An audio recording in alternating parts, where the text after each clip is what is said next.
안녕하세요, 유세입니다. 누구나 이제 바라는 것 중에 하나가 뭔가 하면 유능한 사람으로 보이고 싶어 해요. 그래서 인정받고 싶어 하고 회사나 아니면 그냥 내가 사업을 하든지 아니면 주부라도 굉장히 유능한 주부가 되고 싶지 않으세요? 그러니까 어떤 일을 하더라도 내가 그 위치에서 남한테 인정받고 유능해지고 싶은 게 모든 사람, 대부분의 사람들의 그런 마음이 아닌가 싶어요. 그래서 오늘은 유능한 사람으로 인정받는 비결, 거기에 대해서 함께 이야기를 나눠보도록 하겠습니다. 첫 번째로는요, 유능한 사람은 일단 느긋해요. 그러니까 이제 여러분들 주변에 그런 유능한 사람, 유능하다고 이제 객관적으로 인정받는 사람, 내가 인정하는 사람을 한번 떠올려 보세요. 떠올려 보시면 그 사람이 막 계속 동동거리면서 큰일 났네, 큰일 났어, 시간이 너무 없네, 땀 막 삐쩍삐쩍 흘리면서 막 뛰어다니면서 막 시간이 없어, 막 큰일 나서 바빠, 막 이러는 사람 별로 없지 않으세요?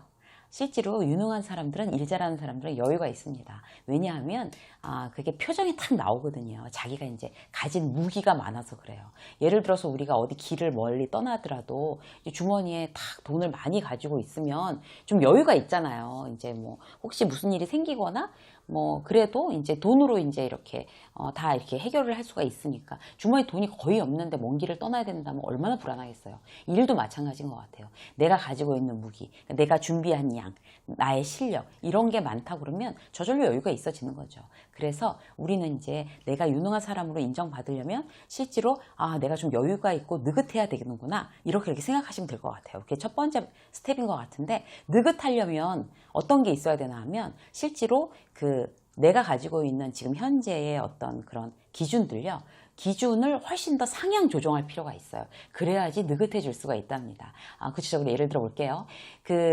예를 들어서 이제 금요일까지 어떤 보고서를 내야 된다 라고 했을 때 데드라인을 금요일로 맞추지 않고 화요일 날이나 수요일 날로 맞추는 거예요. 그게 항상 나의 기준이 되는 거죠. 그러면 수정할 시간이 있잖아요. 수정할 시간이. 그러니까 그렇게 막 힘들어갖고 여유 없이 막 허둥허둥 하지 않아도 굉장히 완성도가 높은, 수요일까지 나의 데드라인으로 끝내고 그다음 수요일부터 금요일까지는 다시 수정 작업을 하니까 얼마나 보기에도 여유가 있겠어요.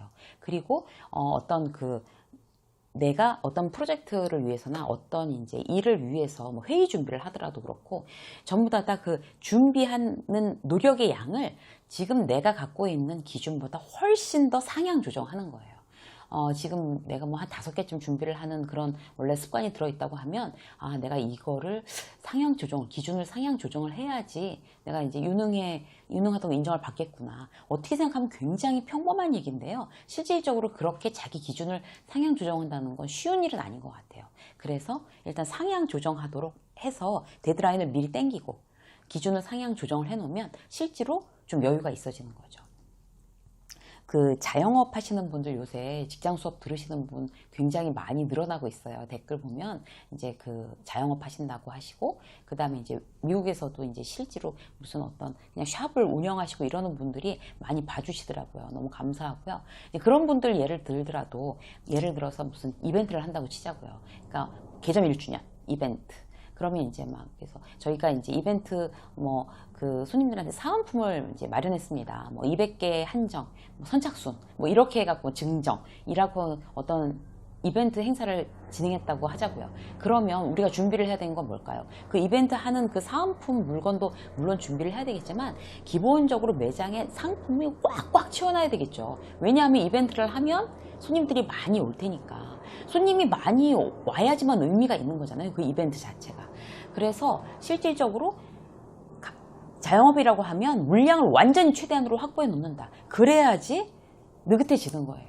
직장 일도 마찬가지, 자영업도 마찬가지. 그래서 나의 데드라인 앞으로 땡기고, 그 다음에 노력과 어떤 그 준비량 자체의 어떤 기준점을 지금보다 훨씬 더 상향 조정하자. 이걸 첫 번째로 말씀드리고 싶습니다.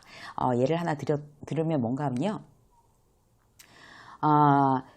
A팀장하고 B팀장이 있어요, 회사에. 그냥 A팀장은 막 디테일한 것까지 부하 직원한테 다 챙기는 스타일이에요. 그래가지고 막 부하 직원들 뭐 그거 했어? 이거 했어? 막 이러면서 챙기느라고, 옆에 붙어 앉아서 챙기느라고 바빠서 딴 일을 못 하는 거예요. 그리고 막 갖고 와봐. 얼마큼 했어? 갖고 와봐. 그러면 거래처에 전화하는 것도 옆에서 막 다 듣고 있다가, 그게 아니지. 그렇게 전화하면 안 되지.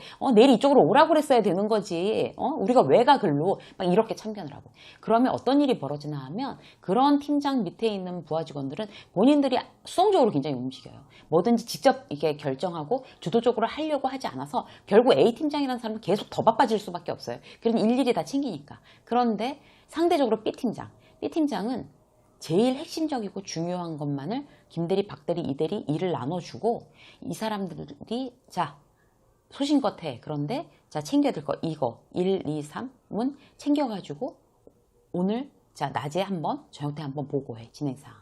이렇게만 만들어 놓고, B팀장은 굉장히 여유 있게 다른 정보를 구하러 가는 거예요.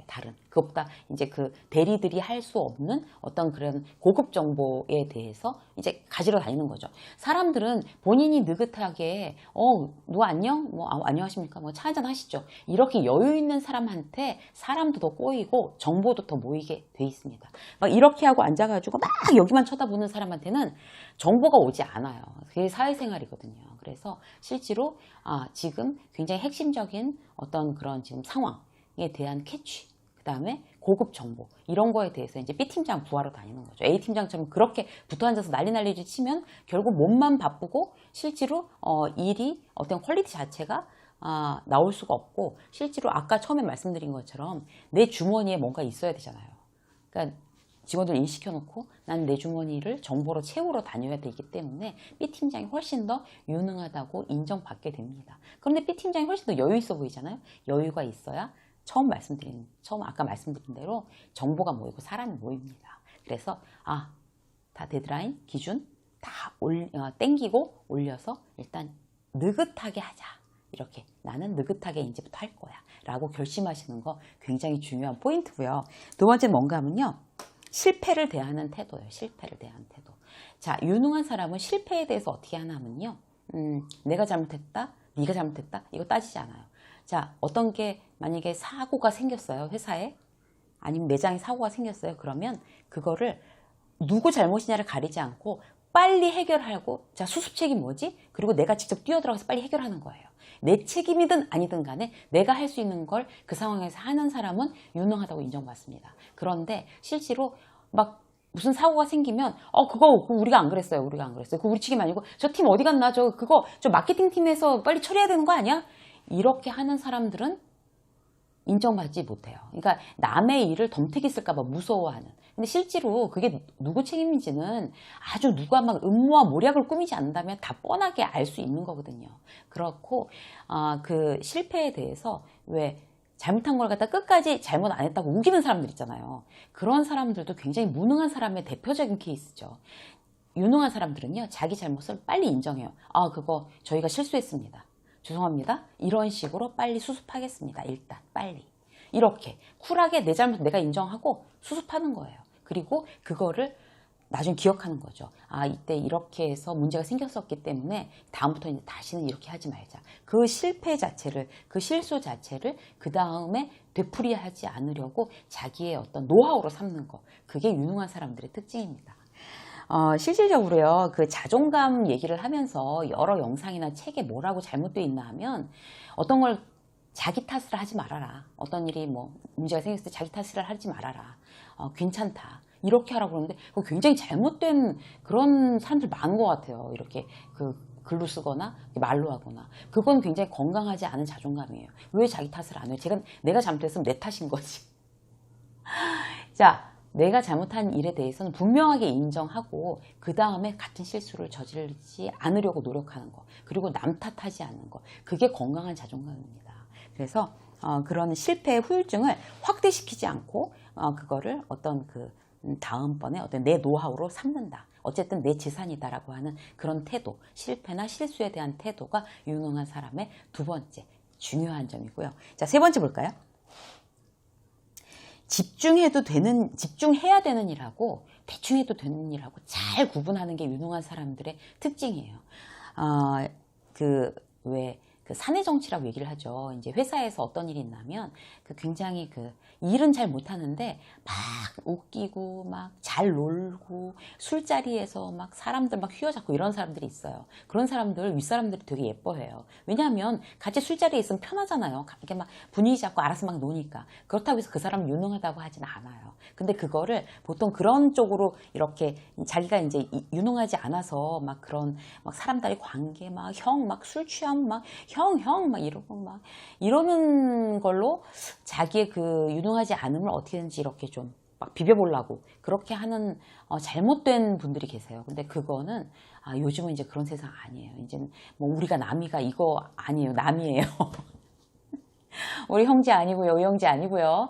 회사에서 그런 거 없어요. 이제는 일로 승부를 점점 더 그런 분위기인데 일로 승부를 봐야 되기 때문에 막 인간관계로 어떻게 네가 나한테 이럴 수 있냐, 어떻게 뭐 그럴 수가 있냐 이런 거로 어떻게 그 일에 대해서 이제 해결을 보려는 관계로 그 일을 좀 잘못된 일이거나 이런 걸 무마하거나 해결을 보려는 어떤 습성을 가지고 있는 사람들은 굉장히 그 유능함의 대열로 들어오기 어렵습니다. 그래서 혹시나 그런 사람 되게 부러워하시는 분들 계실 거예요.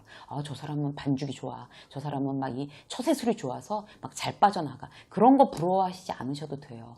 그러니까 그런 거를 부러워서 흉내내기 시작하면 그거는 바로 잘못되는 지름길인 것 같아요. 그래서 이제는 자, 집중해야 할 일, 업무에 대해서 일을 잘하는 사람이 돼야 되고 집중하지 않아도 될 일, 막 그렇게 그 불법적으로 약간 이제 뒤로 어떻게 일을 해결하려는 그런 습성 이런 거는 정말 집중하지 않으셔야 되는 일인 것 같아요. 그런 사람 관계 그런 밤에 술 마시는 걸로 어떻게 해결해 보려는 거 그런 거 집중하지 않으셔도 됩니다. 물론 인간관계가 원활하면 소통도 잘 되고 더 좋은 거지만 여기서 말씀드리는 부분은 뭔가 하면 주객이 전도되는 거예요. 일에 대해서 굉장히 집중해서 잘 하고 그리고 그런 어떤 편법적인 어떤 그 인간관계를 이용한 어떤 일의 해결 이런 거에 대해서 관심을 크게 두지 않는다. 주객을 전도시키지 않는다. 이 부분에 대해서 한 번 더 생각해 보시면 좋겠습니다.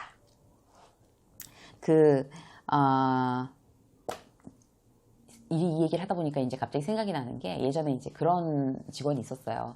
그러니까 이제 직장에서 회의 그때 부사장님이었나 하여튼 누구에 대해서 이제 굉장히 집중해서 충성심을 보이는 직원이 팀장이 하나 있었어요. 그런데 그 팀장은 이제 그 부사장께서 어디에 뭐 그 누구 팀이랑 이제 회식을 하거나 이러면 꼭 그 다음날 물어보는 거예요. 어제 어땠어? 부사장님은 무슨 얘기 했어? 그리고 뭐 회의 시간에 나온 얘기는 뭐야? 뭐 술자리에서 나온 얘기 뭐야? 이런 걸 그렇게 조사를 하러 다니는 팀장이 하나 있었어요. 근데 우리가 옆에서 보고 저 사람 참 이상하다. 그런데 이제 그런 걸로 그 부사장의 총애를 살려고 그러고 그 부사장한테 이제 막 직원들을 막 이렇게 정탐해서 막 분위기를 막 전해줘서 그런 걸로 막 이게 이쁨 받고 어떻게 좀 이제 진급을 해볼까 하는데 그거는 그 부사장께서는 어떻게 생각하시냐면 이런 점으로 참 좋은 점이 있는 친구야 이 팀장은. 그리고 나한테 이런 정보를 갖다 줘 고마워. 그렇지만 너는 네 일을 너무 못한다. 결국 이렇게 되는 거예요. 그래서 실제로 그 팀장 같은 경우가 굉장히 집중해야 될 일과 집중할 필요가 없는 일을 완전 뒤집어서 일을 했구나. 그때도 그런 생각을 했었는데 이번에 이 원고를 만들면서 그분이 또 생각나더라고요. 그래서 절대로 집중해야 될 일, 그 다음에 별 집중하지 에너지 소모할 필요 없는 일, 이거 구분하는 거 굉장히 유능한 사람의 기준입니다. 자, 마지막으로 볼까요? 유능한 사람으로 인정받는 비결 마지막 4번째. 타인에게 대한 관심이에요. 타인에게 대한 관심. 여기에 대해서 이제 타인에 대한 관심이 어떤 건가 하면 막 윗사람 보고 막 아부하고 아니면 막 이렇다는 그런 의미가 아니고 리더십이라는 게 그러니까 그 인정받는 사람의 어떤 가장 또 대표적인 이미지는 리더십이 있느냐 없느냐. 이제 이 부분이거든요. 그리고 팔로우십이 있느냐. 요즘은 이제 리더십보다 팔로우십이 더 중요해지고 있어요. 그래서 팔로우십도 영상으로 이제 어떻게 해야 되는지 한번 다룰 건데요. 실질적으로 리더십과 팔로우십이 강한 사람이 되기 위해서는 타인에 대한 관심이 늘 촉이 이렇게 탁 서 있어야 돼요. 그래서 왜 남들에 대해서 공감하고 배려하고 그리고 이렇게 왜 그런 사람들 있잖아요. 그러니까 유능하다고 인정받는 사람들은 실제로 이제 어떤 직원이 머리를 다시 했어. 막 머리를 자르고 왔어. 옷을 다시 바꿔 입어. 새로운 넥타이를 맸어. 막 이런 거에 대해서 저절로 알아요. 그러니까 그런 거에 대해서 막 관심이 있어서가 아니라 실질적으로 이제 촉 자체가 이제 남들에 대한 관심이 이제 발달해 있는 거죠. 그래서 막 그런 사람들한테 이제 이렇게 하면 머리 자르셨네요. 되게 잘 자르셨어요. 뭐 바꾸셨나 봐요. 미용실 뭐 이렇게라든지 그게 굉장히 사람한테 호감을 탁 사는 방법이거든요. 나 당신한테 관심 있습니다. 이런 거. 그게 어떤 그 사람들하고의 어떤 이런 유대감, 그 나에게 대해서 호감을 보이게 하는 거, 이런 거에 대해서 정말 별거 아닌데 굉장히 큰 영향을 미친답니다. 그리고 이제 그런 건 아주 단편적인 거고, 그리고 이제 혼자 유능해서 할 수 있는 일이 별로 없잖아요. 그러니까 일단 타인에 대해서 관심을 두고 배려하고 자기한테 호감을 느끼게 해서 이 사람들을 데리고 같이 일을 하는 거잖아요. 그래서 그 사람들과 협력을 해서 정말 1 더하기 1은 2가 아닌 뭐 3, 4, 5가 될 수 있게 만드는 사람. 그런 사람을 유능하다고 우리가 얘기하지 않습니까? 그래서 내가 과연 그런 사람인가? 내가 이 사람하고 김대리, 박대리랑 내가 함께 일을 하면 1 더하기 1 더하기 1은 3이 아니라 5나 6, 7 이렇게 나오게 할 수 있는 사람인가? 그러려면 어떻게 해야 되지? 내가 김대리하고 박대리에 대해서 긍정적인 관심, 배려 이런 거를 갖다 계속 보여줘야 되는 거죠. 그래서 나는 도대체 막 사람들이 뭐 어떻게 뭐를 했는지 어땠는지 뭐 어떤지 난 도통 그런 건 잘 모르겠어 라고 하시는 분들도 지금부터 이제 관심을 좀 가져보자 라고 생각하시는 것 자체만으로도 굉장히 많은 변화가 있을 거예요. 1 더하기 1 하니까 갑자기 이제 인터넷에 봤는데 시예요. 시인데 1 더하기 1은 2가 아니고 힘들다래요. 힘들다. 그거 굉장히 재밌지 않으세요? 굉장히 그렇게 짧게 시를 쓰시는 분, 지금 성함이 이환천 씨인가? 이환천 씨 같아요. 그런데, 정말 기지 넘치는 것 같아요. 1 더하기 1은 힘들다. 갑자기 생각나서 말씀드렸고요. 네. 예전에 그런 분이 계셨어요. 그러니까 그 선배인데, 우리 팀에, 그러니까 제가 막 정신없이 일하고 막 이러면 와서, 요새 누구 좀 챙겨라. 누구 좀 봐라. 요새 제 표정 별로 안 좋다. 이런 선배님 계셨어요. 그러니까 나보다도 우리 팀 직원, 우리 그 수하에 있는 직원들한테 이렇게 지나가면서 딱 보면, 제가 무슨 근심이 있나 보다.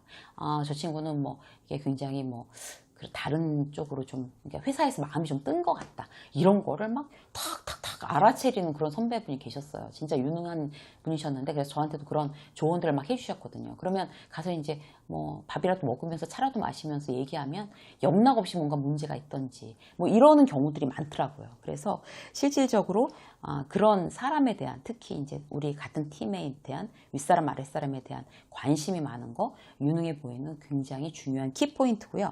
예전에 이제 그 선배가 막 저 친구 좀 챙겨봐. 무슨 일 있다. 라고 한 선배 못지않게 제가 지금 인상적으로 남아있는 직원은 굉장히 무뚝뚝한 그 여직원이었어요. 그래서 이제 그 서무회계 담당하는 여직원이었는데, 뭐, 이렇게 특별히 막 살살살살 웃지도 않고, 뭐, 그냥 말도 많지 않고, 그냥 이렇게, 그냥 무뚝뚝하게 그냥 자기 할 일 묵묵히 하는 친구였는데, 그 친구가 어느 날 하루 제가 이제 회의에 들어가려고 이제 회의 준비를 막, 사장님 주재하시는 회의에서 회의 준비를 이렇게 막 하고 있었는데, 여기 와가지고, 무슨 뭘 이렇게 한 잔을 탁 갖다 놓고 가요. 그래서, 이게 뭐야? 그랬더니, 홍삼이래요. 지가 먹는 홍삼.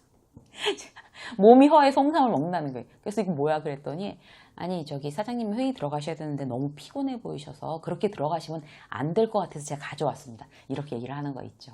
그러니까 그 친구도 이게 보면 사람에 대한 배려와 관심이잖아요. 근데 그게 지금 몇 년이 지난 지금도 그게 잊혀지질 않아요. 그 친구가. 그 친구는 분명히 다른 회사에 가서도 아주 유능하게 일을 잘해냈을 거라고 믿어 의심치 않습니다. 우리 모두 그 유능한 사람으로 인정받는 비결 4가지 말씀드렸어요.